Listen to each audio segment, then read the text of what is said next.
कल्पना कीजिए, आप कराची से लाहौर जाने वाली ट्रेन में बैठे हैं। खिड़की से बाहर भागती जमीन के नीचे लोहे की पटरियों और पत्थरों के बीच कुछ ऐसा दफन है जिसने पूरी दुनिया का इतिहास बदल दिया। साल था 1856। अंग्रेज इंजीनियर रेलवे लाइन बिछाने में जुटे थे। उन्हें कंक्रीट की कमी पड़ी तो पास के टीलों से लाखों पुरानी ईंटें उखाड़ ली गईं। हजारों साल पुरानी इमारतें तोड़ दी गईं। अनजाने में दुनिया की सबसे रहस्यमयी सभ्यता का एक बड़ा हिस्सा ट्रेन के पहियों के नीचे हमेशा के लिए कुचल दिया गया। वो ईंटें किसी मामूली खंडर की नहीं थीं। वो उस साम्राज्य की नींव थीं जो आज से 5000 साल पहले आसमान छू रहा था, जिसे हम आज हड़प्पा और मोहनजोदड़ो के नाम से जानते हैं। लेकिन इस कहानी की शुरुआत किसी वैज्ञानिक से नहीं, बल्कि एक भगोड़े सिपाही से हुई थी। 1826 में जेम्स लुइस नाम का एक अंग्रेज सिपाही ईस्ट इंडिया कंपनी की सेना से भाग निकला। अपनी पहचान छिपाने के लिए उसने अपना नाम बदलकर चार्ल्स मैसन रख लिया। वो एक बंजारे की तरह भटक रहा था। तभी उसे पंजाब के वीरान मैदानों में ईंटों के बड़े बड़े टीले दिखाई दिए। स्थानीय लोग उन टीलों को भूतों का घर कहते थे। मैसन ने अपनी डायरी में लिखा कि ये किसी प्राचीन शहर के अवशेष हैं। उसे लगा ये सिकंदर महान के समय की कोई जगह है। उसे अंदाजा भी नहीं था कि वह जिस धूल को झाड़ रहा है वो सिकंदर से भी 2000 साल पुरानी है। मैसन की बात पर उस वक्त किसी ने गौर नहीं किया। करीब 100 साल बाद 1920 में जब मिट्टी हटनी शुरू हुई तो जो सामने आया उसने दुनिया के होश उड़ा दिए। ये कोई छोटा मोटा गांव नहीं था, ये एक आलीशान मेट्रोपॉलिटन शहर था। पक्की ईंटों के 2 मंजिला और 3 मंजिला घर, सीधी सड़कें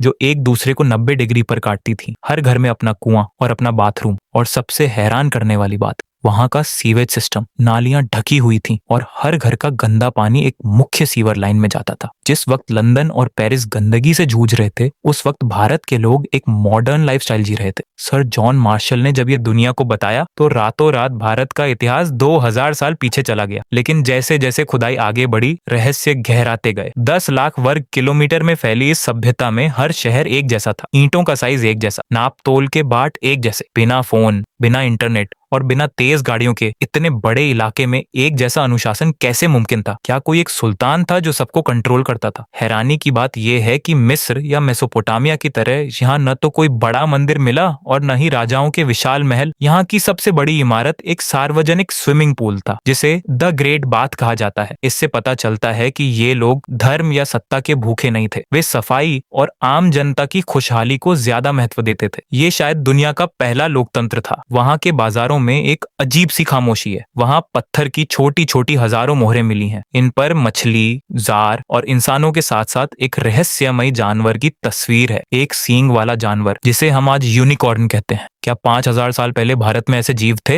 या ये किसी गुप्त संगठन का निशान था? इन मोहरों पर लिखी लिपि आज भी एक गूंगी पहेली बनी हुई है। हम मिस्र के पिरामिडों की भाषा पढ़ सकते हैं, लेकिन हड़प्पा के वो 400 चिन्ह आज भी हमें चिढ़ा रहे हैं। क्या वो भगवान के मंत्र थे या व्यापारियों की रसीदें? आज तक कोई नहीं जान पाया। खुदाई के दौरान मोहनजोदड़ो की सड़कों पर कुछ ऐसा मिला जिसने आर्कियोलॉजिस्ट के रोंगटे खड़े कर दी। सड़कों और सीढ़ियों पर बिखरे हुए इंसानी कंकाल। ऐसा लग रहा था जैसे कोई अचानक मौत आई हो और लोग जहां थे वहीं ढेर हो गए। किसी को दफनाने तक का मौका नहीं मिला। दशकों तक दुनिया को बताया गया कि मध्य एशिया से आए आर्यों ने इन शांति प्रिय लोगों का कत्लेआम कर दिया। इंद्र को पुरंदर यानी किलों को तोड़ने वाला कहा गया और उसे इस हत्याकांड का आरोपी माना गया। लेकिन आधुनिक डीएनए विज्ञान ने इस थ्योरी को एक झटके में खारिज कर दिया। वो कंकाल एक समय के नहीं थे, वे अलग अलग दशकों में मरे थे। उन पर किसी हथियार के घाव नहीं थे। तो फिर वो हत्यारा कौन था जिसने इतनी महान सभ्यता को घुटनों पर ला दिया? हत्यारा कोई इंसान नहीं था, हत्यारा था जलवायु परिवर्तन। ये लोग 2 बड़ी नदियों पर निर्भर थे, सिंधु और पौराणिक सरस्वती नदी, जिसे आज घग्गर हकरा कहा जाता है। करीब 4000 साल पहले हिमालय में आए भीषण भूकंपों ने नदियों का रास्ता बदल दिया। सरस्वती सूखने लगी।